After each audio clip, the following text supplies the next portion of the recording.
Bruce mentions, he says, people who left Iron Maiden have traditionally fallen quietly into obscurity or been reduced to karaoke-style nostalgia. That's mean. It is very mean, isn't it? It's accurate, but it's mean.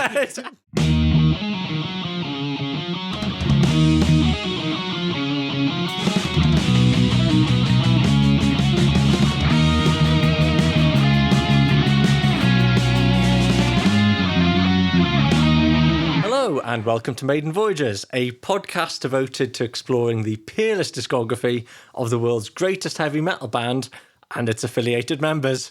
It is, of course, Iron Maiden. So, across this series, we have been journeying through the band's entire discography, discussing, analysing, dissecting, celebrating, and even a bit of commiserating every single Iron Maiden record. But, occasionally, we do like to do a little deep dive into the wider discography of the Iron Maiden family, looking at band members' solo records and various other musical projects. So if you've been listening to us for a while, you know we did an episode on Bruce Dickinson's first solo album, Tattooed Millionaire. So we're going to sort of pick up where we left off there, looking at Bruce's second solo album from 1994, the Out There, I'm calling it, okay. Balls To Picasso. But first, let's introduce ourselves. So, I'm Bledd, an historian of sorts, and I am a Bruce Dickinson worshipper. I worship Bruce Dickinson. You've gone for a Bruce Dickinson thing. Yeah. Okay. It's a Bruce Dickinson app, Sam. I guess so. Brucey app. A Brucey app. I'm Sam. I'm a writer of sorts, and I am a Bruce Dickinson follower. Like I follow him on Instagram. Yeah. That's about it. That's pretty accurate to what I do. And to be fair, he's only had an Instagram for about a couple of years, so... It's a very active Instagram. It is. Lots of fun behind-the-scenes stuff. Yeah. No, it's great in the run-up to Mandate project. Yeah. It's good stuff. Well, it's also been good in the run-up to more Balls to Picasso. Indeed. As will be discussed, yes. I should have said that we're looking at the making of Bruce's second solo album, 1994's Balls to Picasso, but obviously it's quite timely at the moment because we've just had the reimagined, redux, partial new bits added version, more Balls to Picasso. Yeah, I think they've gone with reimagined specifically because that kind of encompasses a remaster and adding any old stuff to it. So we will get a chance to talk about the original and also reflect on this new version we've got. Yeah. Which is quite fun. But first of all, Sam, when did you first remember hearing Balls to Picasso? Ooh, that is a good question. It would have been probably somewhere around 2016-ish. It's quite early. Yeah. It's probably before you heard Somewhere in Time. Yeah, it definitely is. 100%. Explain the logic there that made you buy Balls to Picasso before buying Somewhere in Time. Honestly, no idea. So Tattooed Millionaire I'd heard way back in 2008, 2009. I picked it up way back then. And then at some point a few years later, I must have just been maybe I was reading Bruce's autobiography or something. Yeah. And maybe that made me pick it up. But I just picked it up on a whim because I heard it was quite an odd album. I was like, great, that sounds interesting. And I think this was back in the day where FOP used to exist. Oh. You could get CDs for like $5 quite FOP easily. Was great. FOP was great. And I would just often go in there and leave with a stack of CDs. Yeah. So at some point, Balls to Picasso was one. And yeah, so I think it would have been like 2015, 2016. And the only reason I can date it is I very specifically remember listening to it whilst working in the office that I was working at during that time period. So like I just have a very clear vision of it on my iPod with the little album artwork on my desk in an old job. Nice. Do you want a couple of little asides about FOP? Yeah. Okay, why not? Okay. I've got two asides that have just come to me. Should we explain what FOP is? Yeah, so FOP was, if you're not over the age it doesn't 30, exist anymore. No, right? well, I've not, no. Yeah. Let's go with no. FOP was a bargain CD shop, wasn't it? Yeah. Basically. CD and media shop general. that just for some reason sold new stuff really cheap. Yeah. It wasn't quite clear why or how. I got so much music. Yeah, you're often talking about like a brand new CD for about £3. Yeah, between £3 and £6 was like their standard price point. Right. For new sealed versions of like old and new albums. Yeah. It was great. So aside one about FOP, where FOP used to be in Cardiff is now a pasty shop. Oh, is it the one on Cornish Bakehouse on Queen Street? That used to be FOP. I am very familiar with that pasty shop. It's a good pasty shop. It is good. You can get a cannoli there after you as like part of your pasty. I make bad lunch decisions. So do I. One door closes and another one opens. You can't get. I think I would prefer a FOP, to be honest. Yeah, FOP was good. Yeah. Less interesting aside, I bought "Selling England by the Pound" by Genesis from FOP, and I listened to that album again the other day. What an album! And Steve Harris would agree with me. I don't know that album. Oh, mate. I know from that era of Genesis, I know Foxtrot. I have that. I see the Peter Gabriel era arguably gets better as you go on. Okay. So Selling England by the Pound, I would say it's probably my favourite prog rock album of all time. Maybe I should check it out. Yeah. I mean, what more do you need? But anyway. Phil Collins. That's what I need. Yeah, Phil Collins. And it's sultry tones. I mean, look, it's no Invisible Touch. Don't get me wrong. But yeah, I'm trying to think when I first heard this album. In the versions of these songs I heard first aren't actually the studio album versions. Oh, are they live versions? Yeah, so I secondhand in the market saw, it must be like a 90s release. It was like a live in Studio A. It was like a strange double disc release. So some of it is like live in a studio. Yeah. And the other one is like, I should have looked this up. BBC, or is it maybe no, it's not the Scream from Brazil album. Because it's all from the Balls to Picasso tour. Oh, but it's basically most of the album. But live. But just live, In the studio. In the studio, yeah. I'm not even sure if it's on Spotify. I've got a CD somewhere. That's odd. But yeah, those are the first versions I heard. And then I got it back in 2005 or something when I was just buying all the Bruce stuff. So very early. Yeah, 2006. By our age standards. Yeah, but I was pretty deep in on the Bruce Dickinson solo career. Yeah, that doesn't surprise me. As a 15-year-old. Yeah, and I'll save my thoughts on it for when we get to it. But before we get into the album, and there is a very short quiz. Okay. But we'll pause that for a second, because I have a brief Pedant's Corner, Sam. Okay, you've got a Pedant's Corner. I've got an interlude. Yeah. Well, and then we'll do a quiz. A quiz. And then we might talk about the album, maybe. Yeah. So, brief Pedant's Corner. Levin's Pedant's Corner. Yeah, a hot take Pedant's Corner, because this is from our own Instagram that I was looking at. And Sam posted a couple of very charming, blurry gig photos celebrating some kind of anniversary of Maiden's Sonosphere gig on the Final Frontier. How many years ago was it? I think it was 15 years ago 15 that we years saw ago. them at Sonosphere. Hey, well, Sam, I've got no issue with the photos. I've got no issue with it being 15 years ago. I've got an issue with the photos. They're very poor quality. They are quite bad, yeah. We all have those bad photos from 15 years ago. What I do take issue with, hence the pedantry, is your comment saying that you later saw them in London on the Final Frontier tour and the set lists you said were virtually identical as far as you remember.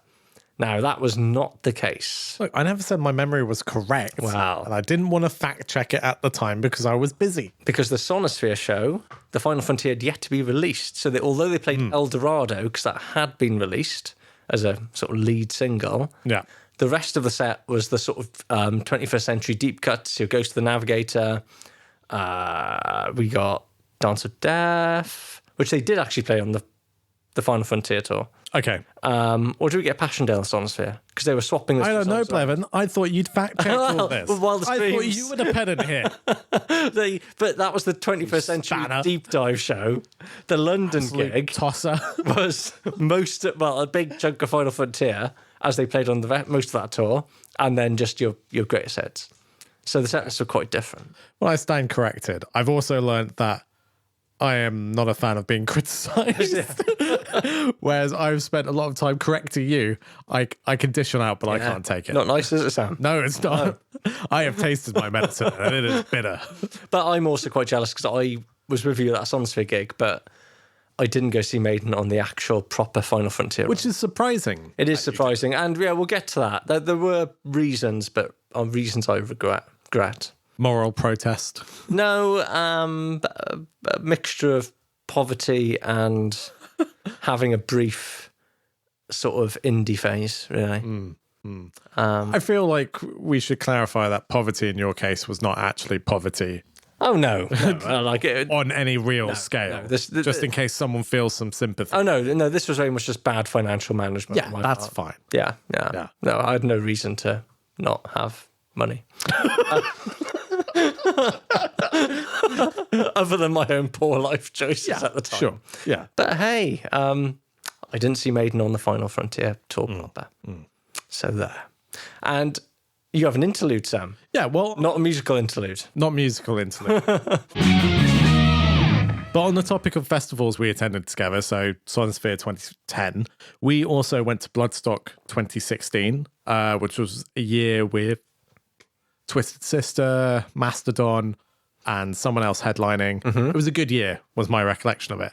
But at the same time, back in 2016, Bledd and I were trying to run a music blog of some kind. Let's not draw too much attention to the writing contained in that blog that I've not read for a long time. Yeah, and it's fine. I've removed it from the internet. Oh, great, anyway. good. So you can't find it. Thank you. But it lasted very briefly, as I think, to be honest, us trying to start a new blog from the ground up of just two people whilst we lived very busy obvious directional lives with no purpose. obvious directional purpose. It wasn't really going to work very much. But one thing we had planned to do as part of that blog was a review of Bloodstock 2016.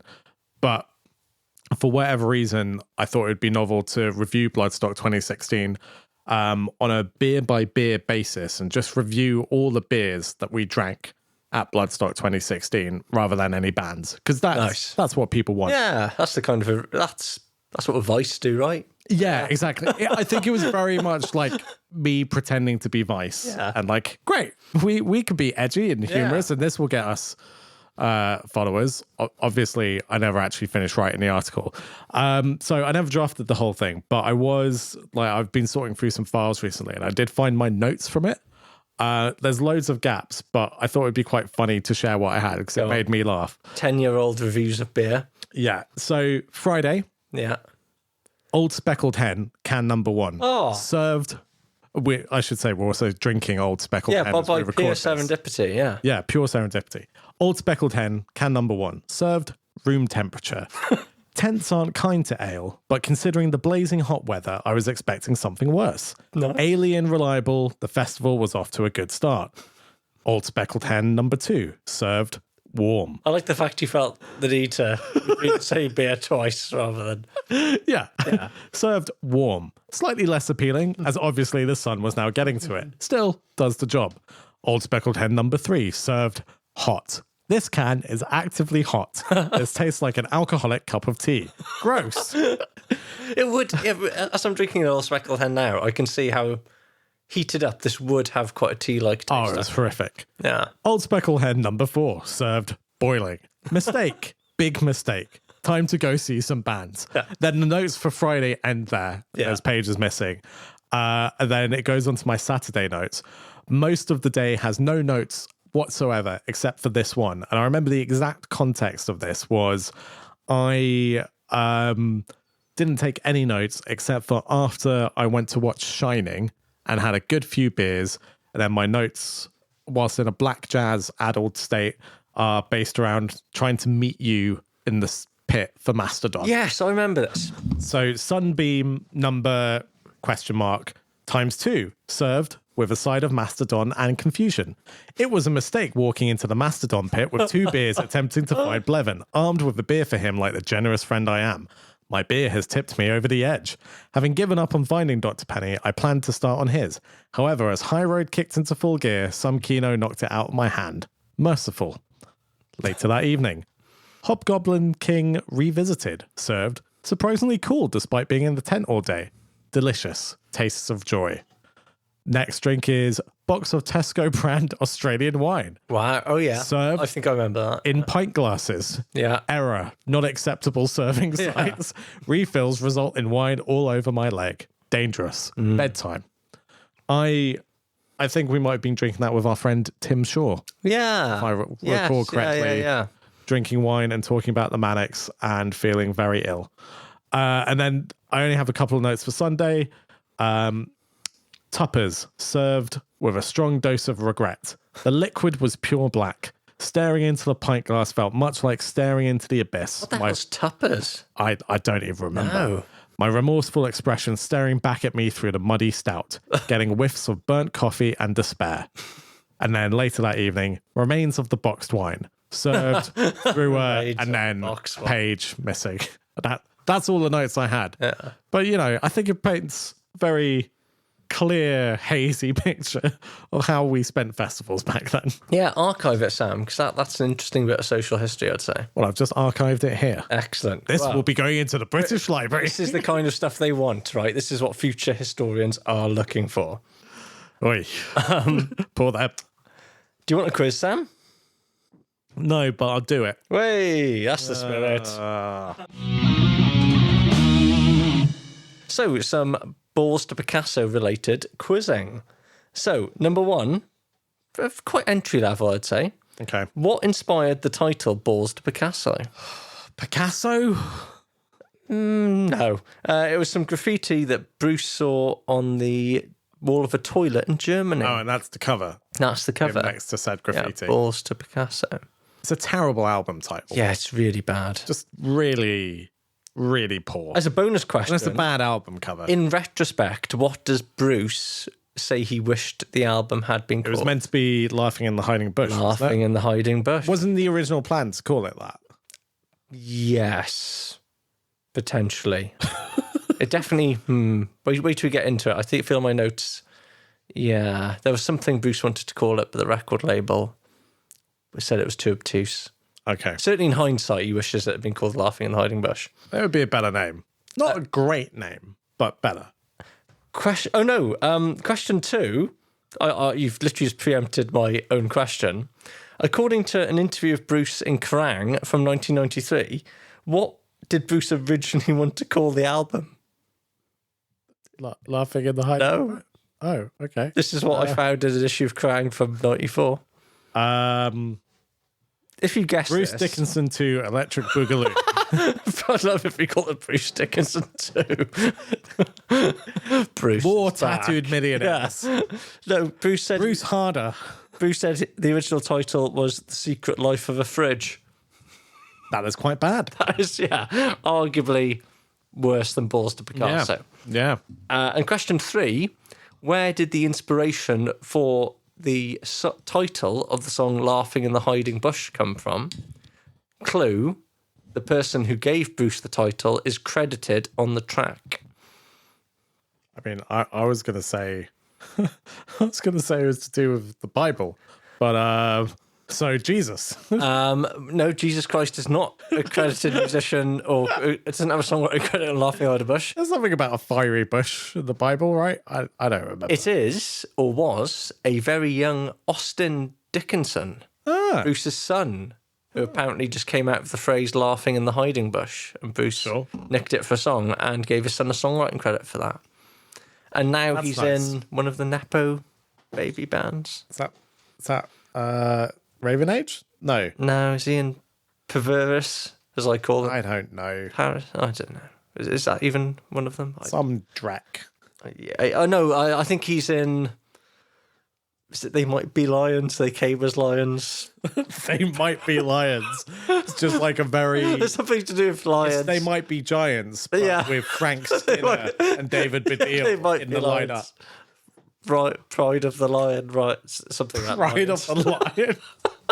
Are you just thinking of British Lion? Yeah, so yeah, no, that's right, yeah. It was Steve Harris, not... Yeah. No, Austin Dickinson came up with that. Well. So there we are. There we are. Right, let's do it. I got one. Okay, yeah, you... Two. What one did you get? I don't even remember. I don't think you did. I don't think that was naught. I don't remember you getting one. No. I mean, nice try though, but no. No points. What can I say? I hate this game. This game and this stupid podcast. Like an albatross around Don't my we, neck. Sam? Just 4 more albums and a million other side projects and related albums to go. And then there'll be interviews with other people and it'll never end. And then it'll be dead, so it'll be fine. This will be our legacy to the world. Right, let's go into the background of Balls To Picasso, which is... History me. It's a wild story, this one. We're not going to retread any ground in terms of Bruce's reasons for leaving Maiden and all that. He's gone. He's out of there. He's done. Well, he isn't. He's had enough with Nick He's not to begin with, right? But if you want that story, listen to the Fear of the Dark /X Factor episodes and you'll get all of that. We're going to pick this up in the winter of 92. Okay, and so key points you need to know. Winter of 92, Bruce is still very much a member of Iron Maiden, right? So Street Fighter 2 is out. Street Fighter 2 is out. Terminator 2, was that 93? I think that's 92 as well. Yeah. Yeah. So there's other stuff going on, basically. It's an important year for pop culture. John Major's the Prime Minister. We are 3. We are 3. Stuff is happening, right? Berlin Wall's gone. It's a new world. But Bruce is still... And we're in it, baby. Yeah, but Bruce is still in Iron Maiden. This is the key point. And it's while they're in the middle of the Fear of the Dark tour that Bruce gets a call from EMI asking him, hey, Tattooed Millionaire did well. Want to do another solo album? Dun, dun, dun. And Bruce is like, yeah, sure, why not? So the original plan seems to be basically, we're not going to mess with the formula. Tattooed Millionaire did well, so he gets back together with the producer Chris Sangarides, who had done Tattooed Millionaire for him, and they're going to thrash out a sequel. But obviously his main songwriting collaborator for Tattooed Millionaire is Yannick Gers. Now, Yannick is now in Maiden. Yeah. And presumably that becomes a little bit complicated if you've got 2 of the guys who are now in Iron Maiden pairing off to do a solo album. Yeah. Versus Bruce. See what I mean? It becomes a bit muddy. So Yannick is not going to be involved in the second album. So Bruce needs some musicians to collaborate with. And he happens upon the then quite young Brit rock band Skin. Just as a quick aside, going back to Chris Sangarides for a second. Yeah. Because like in the wake of Ozzy's death, everyone's just listening to Ozzy and Sabbath. I didn't realize he was originally tipped to record Blizzard of Oz. Yeah. And then he was like, Ozzy wasn't happy with it. And Max Norman took over. Yeah. Who also, I didn't realize, recorded Blizzard of Oz. I sort of feel like when you think about big rock metal producers and, you know, your Bob Rocks, your Martin Birches, all these people, I'm surprised Chris Sangari, and maybe it's just because he's got a very difficult to pronounce surname, right? Because I feel like he's been a pretty important figure. I would say both him and Max Norman. Yeah. Both don't quite get their dues. But this is a complete tangent. It's just, you reminded me of that trivia I discovered earlier today. Well, we're going to hear a bit from Chris Sangarides later on. He's not here, but some quotes I found. No, he's dead. Yeah, is he? Yeah. Oh. He died maybe like 5 years ago or something, maybe a decade ago. I mean, not to harsh the vine. I was going to say rest in peace, but I mean, that feels a little bit late. Bit late at this point. Yeah. Some fair play, some very good records he's done. Anyway, including Skin. Almost recording the second Bruce Dickinson solo album. So, so Skin are on board, and from what I can gather, and again, it's a little bit patchy. Are Skin like well known at this point? I wouldn't say well known. I think they're hotly tipped. Okay. I mean, they're part of the pack of bands that would include the Wild Hearts, TerraVision, and Baby Chaos, Therapy. They're part of that crowd, right? And I think they're seen as promising upstarts. At this point. But depending, Kerrang darlings. Yeah, pretty much. But it seems they've basically got this. The one thing the research sort of brought home to me was that this first incarnation of this album, and there's at least one more we're going to talk about before we get to the version we know, by the way, but this first incarnation of the record got really far down the track. Yeah. So pretty much it seems like almost an album's worth of material is written. At the very least, all the backing tracks are done. Wow. Okay. So they spent time in the studio together. They've recorded, some of the songs are basically fully finished. So Chris Sangarides, again, this is a quote from him when he's talking about the material. He says, I'm not sure who wrote what, but a whole lot of material was done. Okay. That's what Sangarides said. What was the kind of stylistic vision for this material? So it was described again as being like edgier and heftier than Tattooed Millionaire. Yeah, so again, I guess like Tattooed Millionaire is sort of not quite, but pseudo hair metal-y. Yeah, whereas I think this is kind of picking up the baton from that, but also taking it in a somewhat heavier direction. Okay. Interestingly, Sangarides later said that, I think he said, well, this is a direct quote from him, I think a load of the tunes should have been for Maiden. Oh, wow. He said okay. he just stylistically it was that close that he thought that these should be Maiden songs. Yeah. But anyway, so apparently 13 songs have been written. Yeah. And the only thing that puts the brake on this, why we don't have a final finished album's worth, a Bruce Dickinson Skin album. Oh, I like it. I mean, it's although that sounds quite weird now I've said it out disgusting, yeah. but it's not bad. But also, yeah, let's never mention it again. The only reason this is not finished, basically, in the studio is because the Fear of the Dark tour gets going again. So Bruce goes back on the road with Maiden. Yeah. And that is it. Last time. Well, yeah, for the last time. But also, seemingly, that is the last time that Chris Sangarides or anyone hears about it. The album just gets abandoned. It just gets abandoned, yeah. But Bruce just loses sort of on out by default. Yeah. More than anything. Wow. In a really sort of odd way. Considering like how expensive studio time and stuff was at that point as well, it's kind of shocking that, you know, an album kind of just gets abandoned. And it's interesting that near completion. Like clearly Bruce has a massive change of heart. No pun intended. But he clearly decides. If you're not intimately familiar with Balls To Picasso, you're just to go, what the There's hell? a song called Change of Heart. There's a song called Change of Heart on the album. Just to spell it out for you.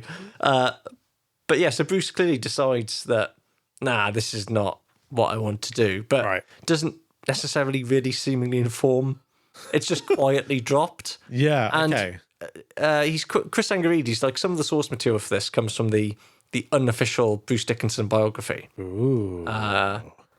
Because in his own autobiography he says almost nothing about it. Yeah. But Chris Sangarides is one of the people interviewed in this book. And I mean, in Bruce's autobiography, he has a lot of gaping omissions, such as his entire family. Yeah, his entire family. And also, as it turns out, basically Balls To Picasso, which he has 2 paragraphs about and moves on really quickly.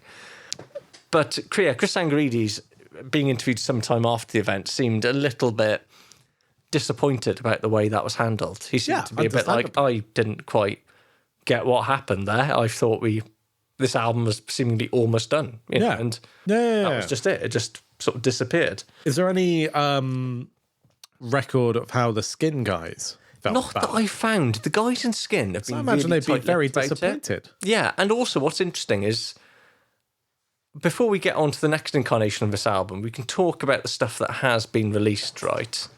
But all that stuff is credited, the songwriting credits are just to Bruce Dickinson. That's interesting. Unlike... And feels like a lie. Yeah, that's particularly when you listen to that stuff. Yeah. So what material... So for those who don't know, a lot of material from the abandoned would-be Balls sessions ends up on the second disc of the 2001 release of Balls To Picasso. And before that, largely is the B-sides for the Balls To Picasso singles as well. And I think some of it also crops up on a Best of Bruce Dickinson the disc 2 of the Best of Bruce Dickinson. So it's a messy episode, folks. It's so some of this is filtered out randomly. But what tracks from those collections do you know for sure were from the Skin sessions? So the ones that I'm fairly confident about, because Chris Sangarides is credited as the producer on them, are basically the first 4 tracks, if you want to get Wikipedia open at home, folks, of disc 2 of Balls To Picasso. I'm getting Wikipedia open. So, and someone feel free to write in and correct me if I'm wrong, and you'll notice stylistically they're quite different from everything else as well. So we've got the songs Firechild, Elvis Has Left the Building, The Breeding House, and the first version of No Way Out, which is the No Way Out ellipsis to be continued version. I believe they all come from and I think that's pretty much all we have from the Chris Sangarides produced first incarnation of an album that presumably is not even called Balls To Picasso at this point. Makes sense. Any thoughts on those 4 songs I mentioned? They are very different from anything else, right? I mean, the weird thing about those songs is, I would say stylistically, they're not even that consistent with each other. No, true. Like, there's quite a lot of variation. But the one other than the fact they're hard rock metal songs. Yeah. But the one that really stands out to me is The Breeding House, which is a song, I believe, about Unit 731. Yeah. Which was a warehouse in Japan in World War II where lots of horrible human experimentation happened, basically. Yeah. And it's just quite a cool, aggressive metal song, like really fast Judas Priest riff. It is, yeah, quite Painkiller-esque, isn't it? Yeah, very Painkiller-esque. And Bruce's vocals are really cool. And it's just very dark subject matter. So that's the song that stands out to me. I really like that. I'd agree, that is the best of the bunch. Yeah. The rest of them, I think, are more Tattooed Millionaire-esque. Yeah. Like, whereas that feels like... Firechild in particular sounds... That could be on Tattooed Millionaire, really. Yeah, whereas The Breeding House feels like Bruce sticking a flag in the ground, like, yeah, I can do some, like, balls out. Almost a bit Megadeth-y. Yeah, very Megadeth-y, I would say. Which is interesting.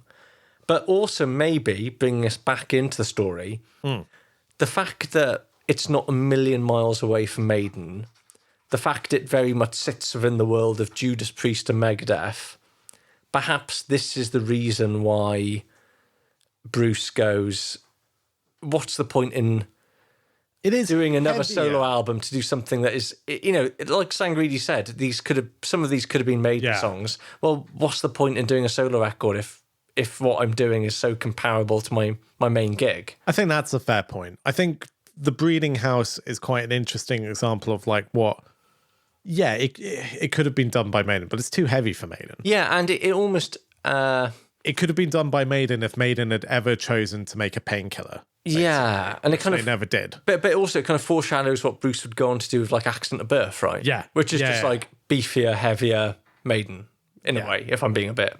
Like that's being a bit harsh to it, but you know what I mean? No, but I think that's accurate. Like, if you took Maiden, made it darker and heavier, and removed almost all gallops, just kind of Bruce solo, replaced it with, and that may be more introspective in certain ways, but yeah, I think The Breeding House is the one that makes the most sense. Yeah, it's definitely, you know, it's one of the songs that I think.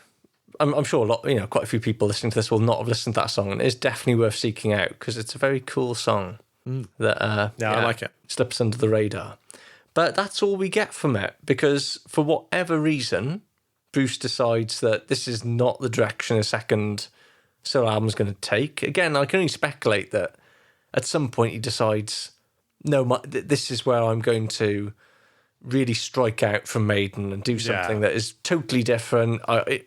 I don't even want to invite the comparisons. So at the start of 93, having dropped Sangaridis and the guys in Skin, he goes out to Los Angeles to start working with the producer Keith Olsen. Now, from what I've read, apparently Bruce, the initial contact of Keith Olsen, we'll talk about Keith Olsen in a little bit, but Bruce strikes up a conversation with Keith Olsen because he wants him to remix the album he's recorded of Skin. Oh, okay. So when he's talking to Olsen initially, it's not even about, hey, I want to produce a whole new record. It seems a bit like, hey, can you maybe tidy up this recording that is going to go out? But it's clear from that conversation he had with Olsen that, well, you know, Olsen said about his conversations with Bruce, he said he didn't want to do anything that reminded anybody of the band, i.e. Maiden. So it seemed to become clear that actually this is time for something a bit different. But Keith Olsen, what do you know about Keith Olsen, Sam? Nothing. Okay, Keith Olsen facts. Produced Whitesnake's 1987. Oh, okay. Produced one of the biggest singles of all time. What single? Well, he produced the Crazy World album by the Scorpions, which has a Winds of Change on it. Oh, okay. But it's like Keith Olsen has basically made his name. Still very much in the hard rock. Oh, yeah, he's like a hair metal guy, really. Yeah. Like, he made his name on ballady. Oh, lovely stuff. That hard on it looks, isn't it? I would just love to see you fronting the Scorpions. It's like... I don't believe that Klaus Main whistles it every time. Nah, I'm sure that's a backing track. That is a backing track. He's just incredibly good at whistling. He's just got pitch very hard to whistle and laugh. whistling. But Keith Olsen is massively successful. Yeah. Within a genre. That genre being rock. Being massive ballads, basically. So in some respects, he seems like an odd person to go to for this radically different direction. What is often described as Bruce Dickinson's attempt at doing like a Peter Gabriel, basically an avant-garde art pop album. Yeah, Keith Olsen doesn't feel like the right fit for that. No. And also at this point, Bruce doesn't have a band.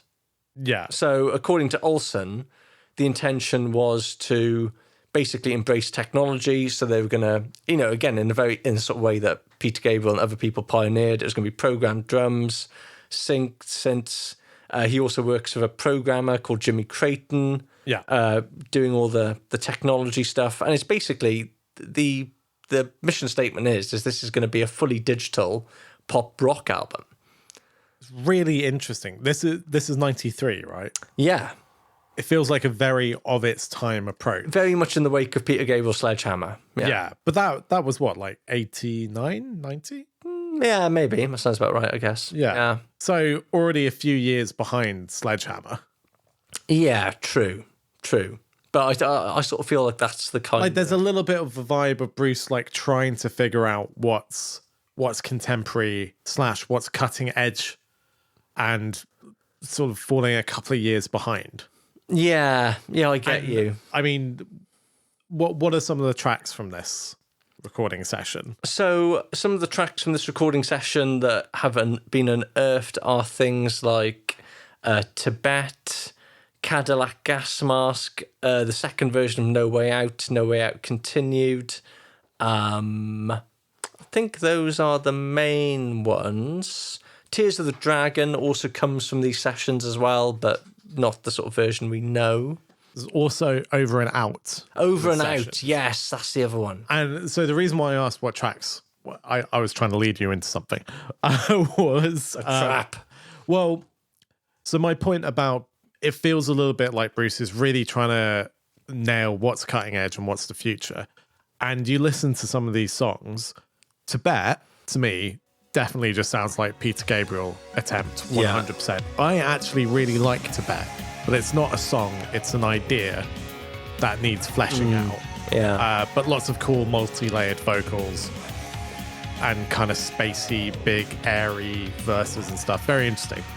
But then you have something like Over and Out, and that just sounds like it's trying really hard to be Real Thing era Faith No More. Like you've got this big punchy bass line, almost funky guitars, big sort of moody synths, sort of rap vocals and drum samples. And it's extremely 1990 to me, like sort of white boy hip hop at points.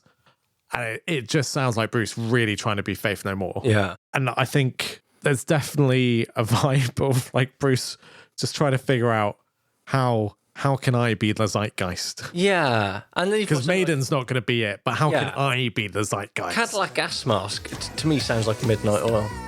Yeah, like it does sound like Cadillac Gas Mask. Yeah, it just sounds so Midnight Oil. Which I'm all for. I quite like all the songs I've heard from Keith Olsen sessions. They're very split personality and very all over the place. Yes. Like, I wouldn't call any of them, other than maybe Tibet, which I don't think is a fully formed song, I wouldn't call any of them art rock. No, there's very little cohesion there. Yeah. But it's definitely interesting. Yeah, for sure. As well as being interesting, it was also apparently incredibly expensive. So they're working from multiple different studios. They've got different session musicians coming in to do the parts. So Bruce himself said we had half of Michael Jackson's band playing on it at one point. Wow. Yeah. And yeah, I mean, you listen to the tracks and they're lavish sounding. Like Tears of the Dragon, which is basically a fully formed song at this point, is super long, has lots of weird instrumentation, like also has quite a weird vibe to it rhythmically when you compare it to the final version. It's just... Yeah, it's clear that like he went in to this with like no expenses spared. Yeah, and well, no expenses spared until seemingly the money basically ran out from the record company. Until the expenses. Yeah, quite literally spared. And Bruce basically had to start footing the bill for this himself. Oh, wow. Seemingly. That's what he suggested. I mean, Bruce described it as one of the most expensive demos in history. Wow. And it's unclear as to how much more there is or isn't recorded.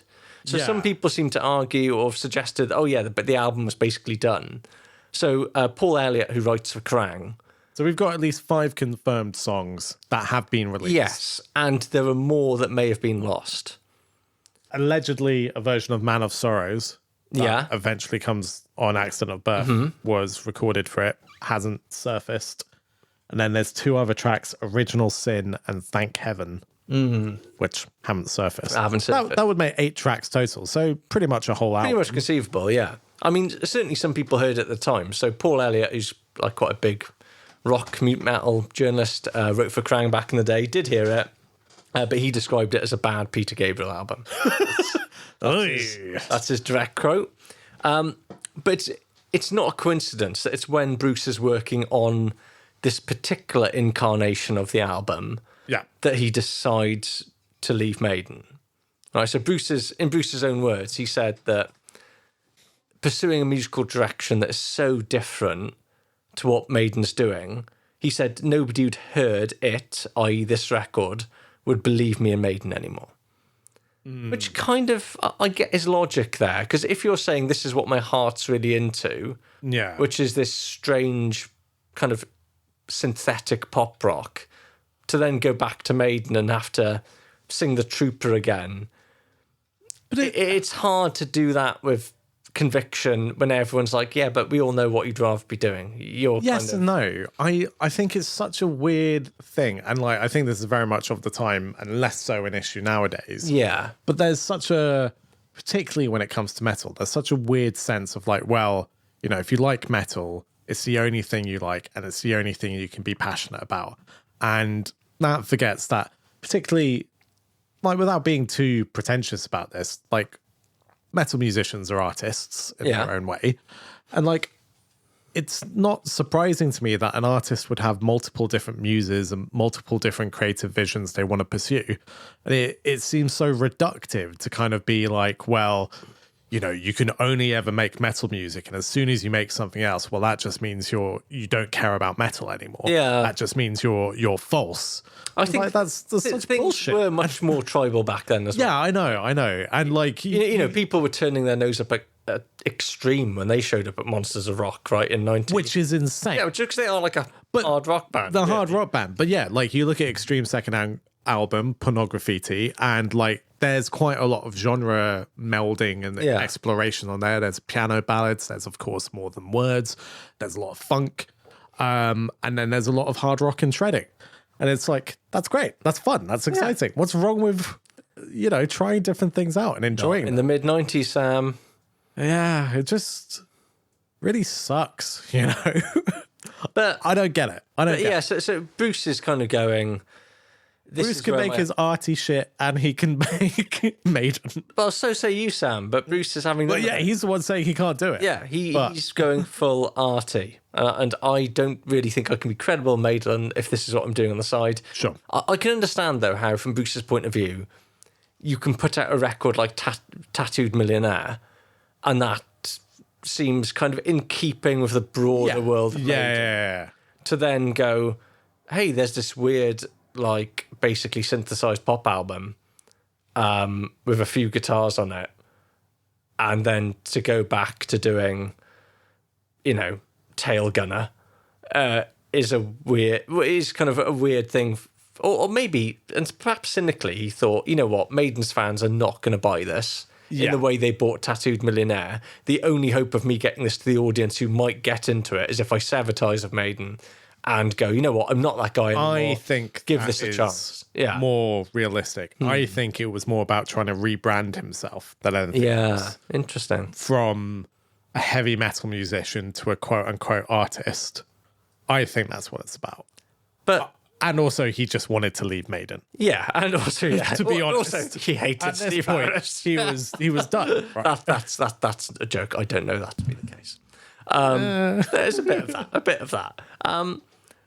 But on the subject of Bruce leaving Maiden, I couldn't resist this very bitchy comment from Bruce in his autobiography, which isn't directly relevant to our story. But Bruce mentions, he says, people who left Iron Maiden have traditionally fallen quietly into obscurity or been reduced to karaoke-style nostalgia. That's mean. It is very mean, isn't it? It's accurate, but it's mean. It's just not necessary, is it? He did write that book before Paul Di'Anno died. Yeah. That is quite a pointed barb. It's just a very bitchy comment, isn't it? I was just thinking about that, and we'll get onto this thinking, not this episode, but... Also, that applies to Adrian Smith as well. It also applies to Adrian Smith.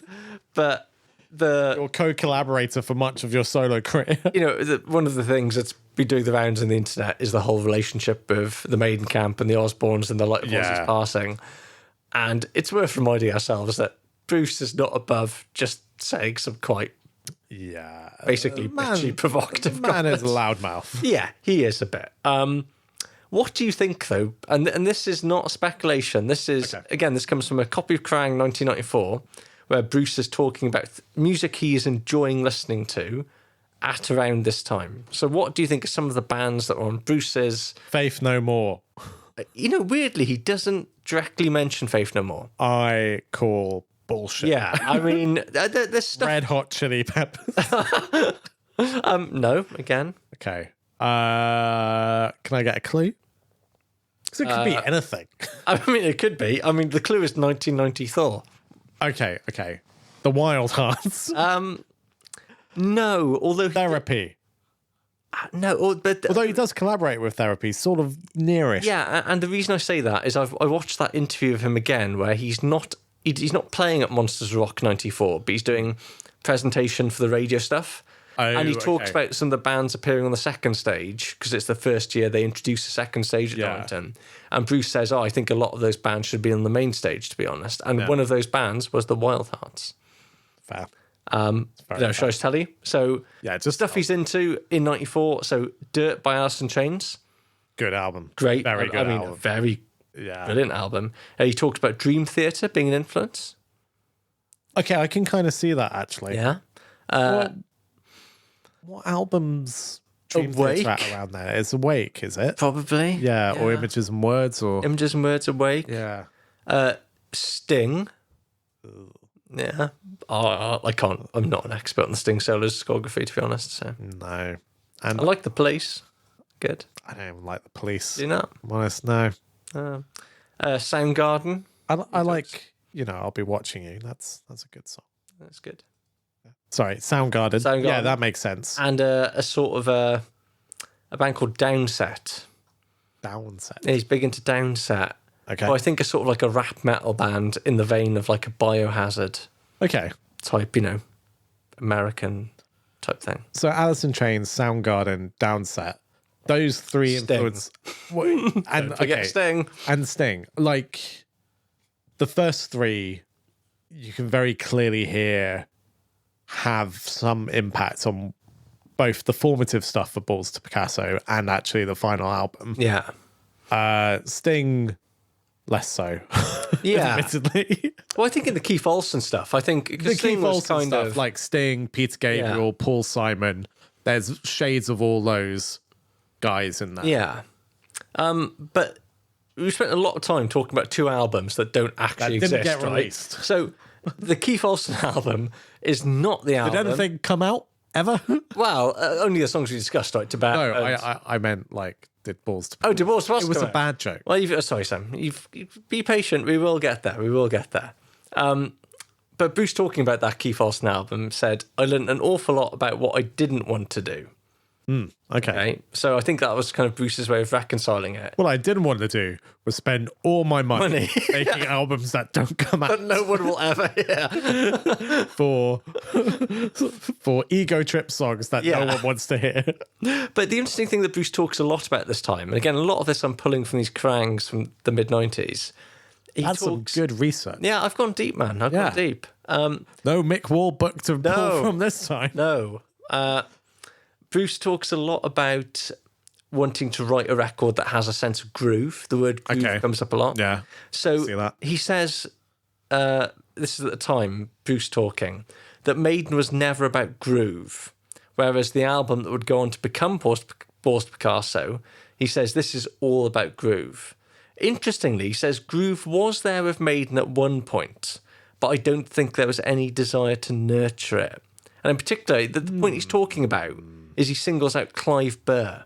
Yeah. In particular, the album Killers. He reckons that album has a lot of groove. I would say both the first two albums have, but particularly Killers, have moments of groove, right? And like we've talked lots and lots over this podcast about Maiden music being quite locked to a grid. Like, yeah, it's not done in Pro Tools in the way that modern metal is, but it's very square, like, and rigid and like tight and mechanical. But if you listen, like on Killers, the song Killers, Wrathchild, Murders in the Rue Morgue, they all have a little bit of a swing to them. Oh, and even stuff like Innocent Exile. There's just a lot more of a swing to that. Yeah. And I think on the first album, Drifter, similarly, there's a few tracks that have that vibe as well. Whereas, like, from Number of the Beast onwards, it's kind of like, right, everything is locked into this grid. And that's how we push forward.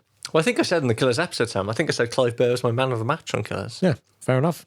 Yeah, so, again, for whatever reason, and it seems that Bruce's, the way he justifies this is actually looks at the stuff he's done with Keith Olsen. Yeah. For one thing, it doesn't necessarily have that sense of groove he's looking for, perhaps. And also, I think he basically gets there's a bit of cold feet. I've made a huge mistake. Yeah, there's a bit of cold feet going on here, where he realises this has departed so far. Oh, maybe the world isn't ready for Tibet. Yeah, basically he's like, maybe I need some riffs. Yeah. We need some riffs, guys. And it's whilst he's working with Keith Olsen in LA that he's introduced to a guitarist called Roy Ramirez, Dun, dun, dun. a.k.a. Roy Z, and his band, The Tribe of Gypsies. And Bruce basically becomes a big fan of The Tribe of Gypsies, a big fan of Roy. And a bit like when he hooks up with Keith Olsen to begin with, his initial plan is Roy, we're a few songs short for this album. Do you want to come in and work on some songs to help finish off this record that I'm doing with Keith Olsen? So they start collaborating, and through that process of collaborating, they basically decide, actually, you know what? These new songs we've written that we're going to basically just fill out the songs we've already got. Yeah. And what a mess that album would sound like. Can you imagine if it was just like Tibet, Cadillac Gas Mask, and then like Cyclops and Laughing at the Hiding Bush? Yeah. Like, what the hell is going on here? So sensibly, perhaps, although I imagine it was probably quite an expensive decision, they just junk the old stuff they've recorded of Olsen. Yeah. And they decide, you know what? We've written this new stuff with Roy really quickly. Mm-hmm. This is the new songwriting partnership. We're going to go and record this album. At some point, Keith Olsen gets lost along the way as well. He's gone. Can't find his way back into the studio. The locks have been changed. So the producer they end up working with, who I think had briefly been involved as an engineer on the previous album, is a chap called Shea Baby. Great name. Great name. But who Bruce describes as a Vietnam veteran who'd briefly been an Iron Butterfly. Sure. What a CV. Yeah, great credentials. Came back from Nam, I joined Iron Butterfly, and now I'm producing music. To see like a CV, like sort of 1966 to 70, Vietnam War, 70 to 75, Iron Butterfly. Yeah, what more do you want? So they end up in London, and they've got all these new songs they've written collaboratively for the most part between Bruce and Roy. And that is what eventually, the product of that work is what is released as Balls to Picasso in 1994. So it's an entirely new record, bar one song, which has already come up, which is Tears of the Dragon. Tears of the Dragon, yeah, which Bruce at the time said, again, talking to Krang, he said that Maiden could have done Tears of the Dragon. Yeah, I could see that as a Maiden song, to be honest. Yeah, it would be a bang of a Maiden song. Imagine I love dropping Tears of the Dragon, the live set. Yeah. I've got just to sort of finish up the history. I've got a few more quotes I picked out of because Bruce is on the cover of Kerrang as a solo artist twice in 1994. Good for Bruce. Yeah, you can't say that. I assume Bruce's stock is still pretty strong, even post Maiden. Oh, yeah. I think there's actually probably more interest for this than Tattooed Millionaire, because this is his first. Well, I think there's probably more interest for this than Maiden, right? Yes, yeah. Just because I think we've kind of discussed before that at this point, Maiden are kind of being regarded as stuck in their ways and a bit dinosaur-y. And I guess Bruce is making an active effort to kind of lance himself from the boil of Iron Maiden at this point. And it's also interesting that this album is basically a commercial flop. Yeah. I can see why. So, but it's not for want of people pushing it. Yeah. Because it gets a lot of hype, particularly in the UK rock metal press. Turns out it's not zeitgeisty. No, it's not what the people want in 94. But a few other choice quotes from Bruce. So he says, I ended up wishing we'd done the rap thing a lot more. Ah, that's interesting. But also, is that what anyone wants? More? Well, Bruce again, Dickinson this is rapping? him like trying to be Faith No More. Yeah. This is my favourite quote from the whole interview he gave to Kerrang. He said, there's no sex on heavy metal records. By sex, I don't mean lingerie and titties. I'm talking about things that make you feel horny in a subtle kind of way.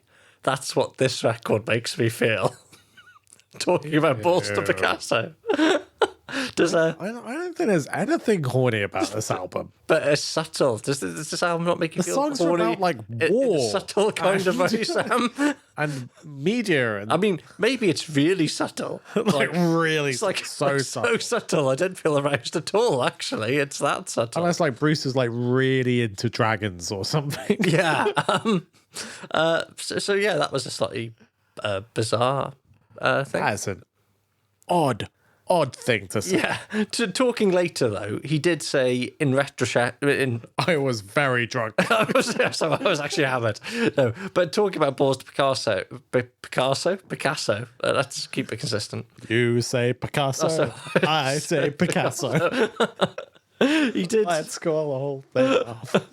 He did say, in retrospect, it should have been a much harder and heavier album, Wow. which we will get Yeah. to. And yes, that is the Balls to Picasso. That is quite interesting. Like, obviously, we'll talk about what happens with more balls. More balls, yeah. More That's what it'll be called, yeah. But I believe he claims that the album got made less heavy by the record label rather than by his choice. And I wonder how true that is. Yeah, or interesting. how much that is saving face. Well, Considering also, I everything think- we've discussed about what he wanted to do was like quite art rocky and quite poppy. Yeah. Like, it doesn't surprise me that this would come out as not a super heavy album. But the choice of Shay Baby as a producer is an interesting one because Shaby. I mean, to be fair, he would be a great. I can imagine Shay Baby being a sort of mumble rapper, like a SoundCloud rapper in 2020. It sounds like the sort of thing they'd do. But yeah, like because he seems to have no other real major production credits to his name. Yeah. Like he was just like a sort of music engineer who somehow gets given this job of producing. I guess this is before Roy Zed himself becomes a producer. Yeah. And, well, actually, that's another thing. Like, in hindsight, Bruce has said, I think actually in the run-up to the more Balls to Picasso interviews, he said, Roy should have just produced it. Yeah. Because Roy had the experience, but he felt like it was putting a lot of weight on Roy's shoulders to Fair enough. be like, you're going to co-write this record, and actually... You're going to produce it. And also, he's literally just met this guy. He only meets him in 93. I am putting my solo success in your hands, Roy. But usually I do this at the end, right? But it's maybe worth sticking in now because we're talking about the fact it wasn't a massive commercial success. Yeah. So in the UK, it charts at number 21, worse than Tattooed Millionaire. Yeah. In the US, the US Billboard, we're not even talking the US Billboard 100, talking the US Billboard 200, it charts at 185. Wow. It does quite well in Finland, though, where it gets to number 6. That sounds like Finland. But yeah, not a massive territory. No. Quality over quantity, though. Time has shown time and again that, you know, Finland has good taste. The Finns know what's what. Yeah, absolutely. They kept metal alive for quite a long time. But basically, it seems to have done quite well in Scandinavia. Yeah. And not so well anywhere else. That had got to be pretty humbling for Bruce to scrap 2 albums, leave Iron Maiden, Sink a ton of his own money sink a into ton it. of his own money Yeah. into creating the second half of the second album and then this third album. He's just had a child at this point as well, like in his personal life. Yeah, And it tanks. it tanks. Oh, man. Well, this is a nice segue into the tracks because is that fair? Did it deserve to tank, Sam? Yes. End of episode. Okay. This is Sam chiming in from the editing room. It turns out we had a lot to say about Balls to Picasso. Perhaps too much. Who knows? But with that in mind, we're going to end this episode here before it becomes a test of how much niche waffle you can endure. Then in the next episode, we'll see us jump straight into our thoughts on the album itself and, of course, the More Balls to Picasso reissue. In the meantime, though, you can join our little community of Maiden nerds by following us on social media. We are at Maiden Pod on Instagram, Blue Sky and X, though you'll mostly find us on Instagram more than the other channels. You can also message us any of your thoughts about Bruce Dickinson, about Iron Maiden, or hell, anything really, on maidenvoyagerspod@gmail.com. Or if you'd like to support the show and buy us a beer, you can find us on Ko-fi. That's ko-fi.com/maidenvoyagers. Or for links to all of those things I just mentioned, just go to linktree.com/maidenpod. Right, that's your lot for now. Bye.